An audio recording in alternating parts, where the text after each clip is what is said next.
How about this one? We've talked about Sherri quite a bit on the podcast. Do you think wrestling needs more valets like Sherri or Paul Heyman? It's a lost art in professional wrestling. We don't really see a lot of valets or managers in current WWE anymore. I don't think so. Really? Because the game has changed so much that, hell, they don't really need them anymore. Mm-hmm. Valet is one thing, like the Miz Taraj thing with his girl.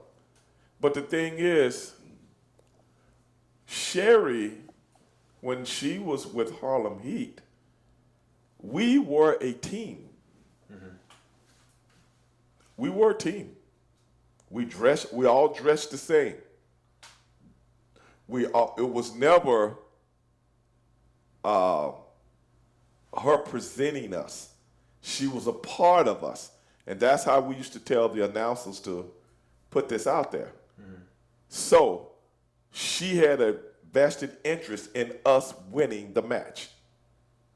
And if it calls for her to go in and come off the top rope on somebody, that's what she did. You know what I'm saying? We wanted to make it look like these guys would do anything to win a match. Right. Now, they talk a lot of trash, and they try to intimidate people, but they know at the end of the day, Sherri has their back. Mm-hmm. Because in the hood where we come from, your girl rides or die with you. So that's what we were trying to implement to the public. This was a team, all three of us. You wasn't fighting two guys. You were fighting three professional wrestlers. Right. That's the difference than the little cute person that comes out that can't do anything. Mm-hmm. That was the difference.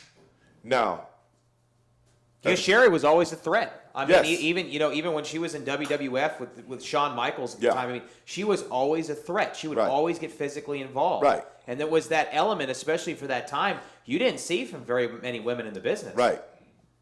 Right. And then you start to see the evolution of the cute face. Right. The eye candy. Which I guess that plays a part also. Mm-hmm. But managers should be managers. They want their guy to win. Paul Heyman never interferes in anything. Mm-hmm. He's just a mouthpiece for Brock Lesnar. Yeah, but you remember the Midnight Express when Jimmy Cornette. That is what me and my brother were trying to parlay. Mm-hmm. Jimmy Cornette would do anything to make the Midnight Express win the match, even though he wasn't a worker, but he had a tennis racket with him. Mm-hmm. So that's what, that's the difference between yesterday and today. I don't think you really have that or really need it anymore because of how everything is staged now.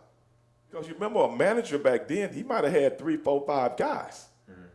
Right, exactly. Like the Heenan Foundation. Right. Or the Heenan family, excuse me. Yeah.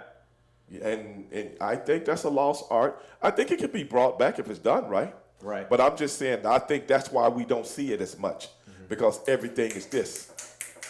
Moving. Right.